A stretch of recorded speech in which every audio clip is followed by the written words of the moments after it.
Hey guys, and welcome back to my channel. If you're new here, welcome. My name is Rosa.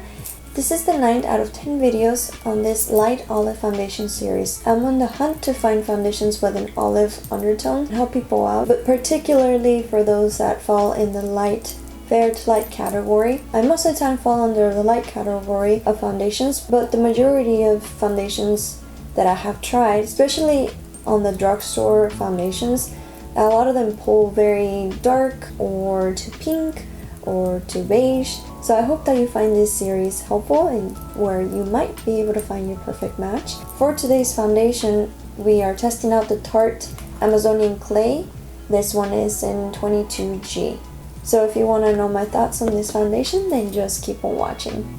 Okay, this one's got a long description, so I'm just gonna touch on the important details. Some of the benefits is that it's flawless long wear, 12 hours, matte finish and oil control, cake-free and comfortable formula. It's got Amazonian clay, which helps balance the complexion, good for normal and combination skin. It's vegan, cruelty-free, hypoallergenic, oil-free, SPF 15, dermatology tested, got vitamin E, Amazonian clay, and mineral pigment. Comes in 40 shades on Ulta, and the shade that I picked is 22G, like golden, which says it's light skin with golden or olive undertones. This one retails for $39 and it has a really high rating for it, almost 5 stars at over 7,000 reviews. So it seems like it is a very well loved foundation. In the previous foundation with the Tarte Foundcealer, it was a perfect match. So I'm expecting this to be the exact same shade because it has the exact same shade description. It comes in a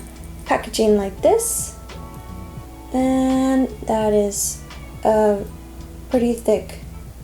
As usual, right side with the brush and left side with the sponge. Also, before I forget, I'm having the same issues as the previous time because this is a day later after the Tarte Foundcealer, where I have this acne mark here, this one here, and this mark that won't fade away. So I have some stuff to cover.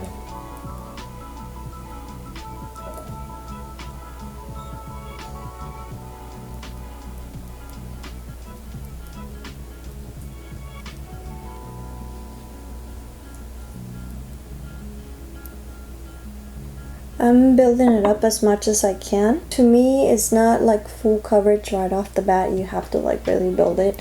Last time when I was trying to cover up these acne marks, I did the mistake of using powder and that emphasized the dryness. So I'm not gonna do that this time. So far, looking at it in front of these lights, it matches my skin very well, just like the other one. Now the other side.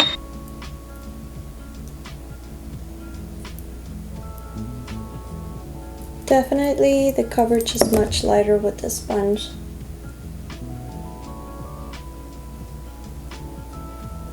It's giving a very nice finish and it feels really lightweight on my skin, but the only problem is that I don't feel like it's giving me that full coverage, and I'm having a hard time trying to get rid of these acne spots. Let me get closer and show you what I have so far. So far, this one is kind of concealed but not fully. Same with this one here. But so far, the color is matching really well. Also, in my opinion, I think that it's doing a much better job with the brush if you're aiming for full coverage. I'm gonna finish the rest of my makeup and then I'll be back with more thoughts. Okay, I'm back. So far, so good with this foundation as well. I looked in front of my ring light and in front of my window behind me. I will insert another picture that I took on with my iPhone, and you can see that the skin is matching pretty well with my skin. Another thing that surprised me is that I didn't have to powder anything. So this one looks better than the Foundcealer in the acne areas because I didn't feel the need to powder it. So I just left it alone. I was just a little nervous whenever I was applying the bronzer because I wasn't sure if it was gonna blend well or if it was gonna remove the foundation, but to my surprise, it didn't. It blended pretty well. At the same time, I didn't load up a lot of highlight and bronzer on my skin. I'm gonna get closer so that you can see my skin. Compared to my neck, my chest, and my shoulders, I think it's doing pretty well. Here's a very close up on my skin, the acne area, which I had to like use my finger to really build it up. And I didn't powder, so that I think that made the situation a lot better, and it didn't emphasize any dryness. So I'm going to be inserting the swatches so that you can see how this foundation compares to other ones I have in my collection. Here's my arm, and we're going to start with the Tarte Amazonian Clay in 22G. Next is the Tarte Foundcealer in 22G Light Golden. Next is the Smashbox Studio Skin Full Coverage 24-Hour Concealer in 1.05. Next is the Naturale in Honey. Next is the Urban Decay Stay Naked Weightless Liquid Foundation in 30CG. Next is the Say What Foundation in Honey T1W. Last is the Hardcandy Glamouflage in Olive. So as you can see, today's foundation is actually a little bit darker than the Tarte Foundcealer. This one is in 22G, and this one would be in 24G. Here is Au Naturale, which was a pretty close match to my skin until the Foundcealer. If you've watched the previous videos, you know that the Uma was very dark. The Smashbox also pulls a little too light, and here's the only drugstore foundation that I could find that has an olive undertone from Hardcandy. And here is the top of my arm. But keep in mind that my arms are a little tanner than the rest of my body.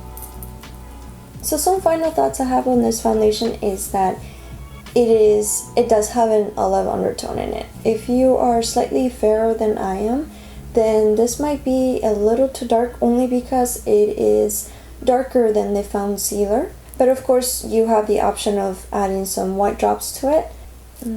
I think that's all I have to say for this foundation. Thank you so much for watching, and I hope that you find this helpful. If you did, please don't forget to like this video and subscribe to my channel so that you can be notified whenever I post. I post on Mondays at 8 AM Pacific time.